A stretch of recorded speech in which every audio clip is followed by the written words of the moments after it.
28ನೇ ಪ್ರಶ್ನೆಯನ್ನ ಗಮನಿಸಿ. ಕೊಟ್ಟಿರುವ ಚಿತ್ರದಲ್ಲಿ ಎಪಿ, ಎಎಕ್ಸ್ ಮತ್ತು ಎವೈ. ಇಲ್ಲಿ ಎಪಿ ನೋಡಿ, ಇಲ್ಲಿ A P, A X, A Y. So A P, A X, ಎವೈಗಳು ವೃತ್ತಗಳಿಗೆ ಎಳೆದ ಸ್ಪರ್ಶಕಗಳು. ನಾವಿಲ್ಲಿ ಏನು ಸಾಧಿಸ್ಬೇಕಾಗಿರೋದು? ಎವೈ ಬರಬ್ಬರಿ ಎಎಕ್ಸ್ ಅಂತ ಸಾಧಿಸ್ಬೇಕು. ಎವೈ ಬರಬ್ಬರಿ ಎಎಕ್ಸ್ ಅಂತ ಸಾಧಿಸ್ಬೇಕು. ಸೊ ಇಲ್ಲಿ ನೋಡಿ, ಒಂದು ಬಾಹ್ಯ ಬಿಂದುವಿನಿಂದ ವೃತ್ತಕ್ಕೆ ಎಳೆದ ಸ್ಪರ್ಶಕಗಳ ಉದ್ದಗಳು ಸಮನಾಗಿರುತ್ತೆ ಎಂಬುದು ನಮಗೆ ಪ್ರಮೇಯದಿಂದ ತಿಳಿದು ಬಂದಿದೆ. ಹಾಗಾದ್ರೆ ಇಲ್ಲಿ ಎ ಅನ್ನೋದು ಒಂದು ಬಾಹ್ಯ ಬಿಂದು. ಸೊ ಇಲ್ಲಿ ಈ ಒಂದು ದೊಡ್ಡ ವೃತ್ತವನ್ನ ಗಮನಿಸಿ. ಈ ದೊಡ್ಡ ವೃತ್ತಕ್ಕೆ ಎ ಅನ್ನೋದು ಒಂದು ಬಾಹ್ಯ ಬಿಂದು ಆದರೆ, ಸೊ ಈ ದೊಡ್ಡ ವೃತ್ತದಿಂದ ಎಳೆದ ಸ್ಪರ್ಶಕಗಳು ಯಾವ್ದಾಯ್ತು ಮಕ್ಕಳೇ? ಎವೈ ಮತ್ತು ಎಪಿ ಆದ್ವು ಅಲ್ವಾ? ಸೊ ಹಾಗಾದ್ರೆ ಎವೈ ಏನಾಗುತ್ತೆ? ಎಪಿಗೆ ಸಮನಾಗುತ್ತೆ ಅಲ್ವಾ? ಸೊ ಹಾಗಾದ್ರೆ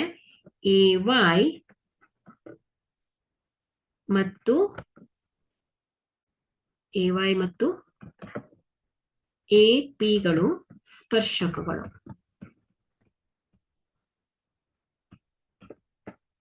ಸ್ಪರ್ಶಕಗಳು.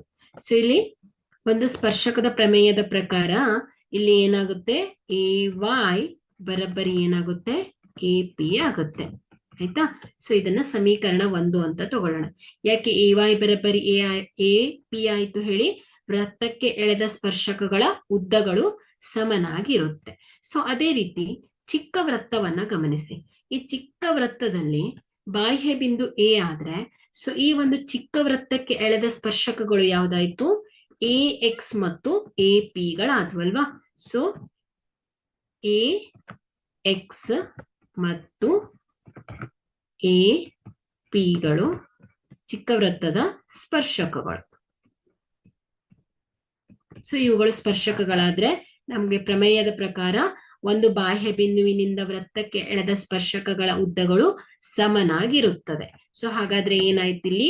ಎಎಕ್ಸ್ ಬರಬ್ಬರಿ ಏನಾಯ್ತು? ಎಪಿ ಆಯ್ತು ಅಲ್ವಾ? ಸೊ ಹಾಗಾದ್ರೆ ಏನಾಯ್ತು? ಇದನ್ನ ಸಮೀಕರಣ 2 ಅಂತ ತಗೊಳ್ಳೋಣ.